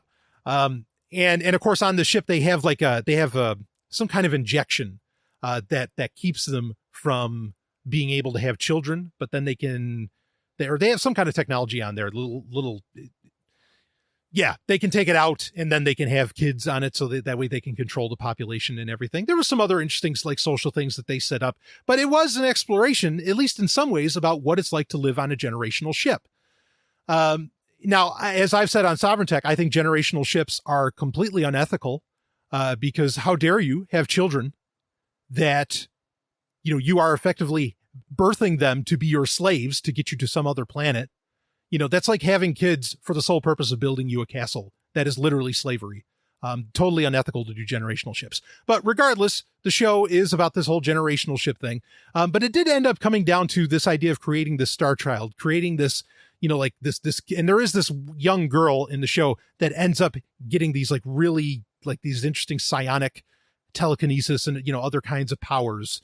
And you find out that that's really the goal of what they were trying to reach. And I'll give you the absolute end, and it's a cliffhanger because they're not going to make any more of this show. I kind of wish they would. It wasn't what I wanted, but like I said, I wish they would make more. But at the end of it, what happens is you find out that she, the little girl with her, mental powers, can actually transport people to Proxima Centauri. And that was the actual goal. It was all a trick to so effectively the whole thing becomes the whole idea of the Ascension, of leaving it on Earth, was not really to create a generational ship, but to create but it was like a breeding program to create this kid that could, that could do this amazing thing by literally mentally transporting people, physically transporting their bodies to Proxima Centauri. And that's how the show ends. Or, that's how the miniseries ends. So it was pretty good. It was thought-provoking. It was not, I don't think a lot of it was predictable at all, which I'll give them credit for that. Of course, I kind of already told you everything, but I mean, it's something to see it in application. I don't mind if I get spoilers. If I knew it ahead of time, I'll admit, if I knew that that's what the show was about ahead of time, I might not have watched it. But overall, I'm glad I saw it. I thought it was pretty good. It's a shame that they're not going to bring it back.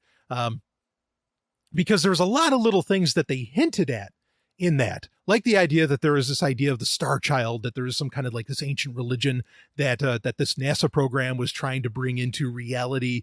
What would it have been like if they actually, what are they going to find on this planet Proxima Centauri? When they show it, it looks like a desert, like the planet just looks like a desert. So, what would have happened out of that? I mean, there was a whole lot of really interesting, and it ended up not becoming a NASA program eventually. There was this, private organization that started running it, or at least seemingly private organization that ended up running it. And one of the guys from the ship actually escapes the ship, realizes that he's on Earth, and he gets away and all this. I mean, there were a lot of storylines that I would have found really interesting that they could have done with this if they kept going forward. Maybe it was just a very expensive show to make. That's the only thing I could figure, is that it was expensive to make, because I can't see why this show didn't get another season or at least another miniseries. And yet, they keep playing the banal crap, the other shows that define some of the other ones that get so much airtime on Sippy. So I don't know. Anyway, I enjoyed it. Ascension, check it out. The miniseries. I think it's worth watching. So enough of that for this week. Thank you again so much to everybody that's donated in all the various ways that you donate. Thank you to the Patreon subscribers, of course. And hey, I'll be back next week, and I already have a show lined up for next week. It's going to be huge. It's going to be huge. It sounds like Donald Trump. Fuck that guy. Carpe Lucem, everybody. Woo! I'll see you on the other side. Let's do this. Weekend starts now. You just experienced Sovryn Tech. Go to sovryntech.com. That's SOVRYN tech.com. And connect with us there. Find links from today's show and catch our podcast feed. Sovryn Tech is copy heart. Copying art is an act of love, and love is not subject to law. So please share the show however you like. Welcome to the evolution.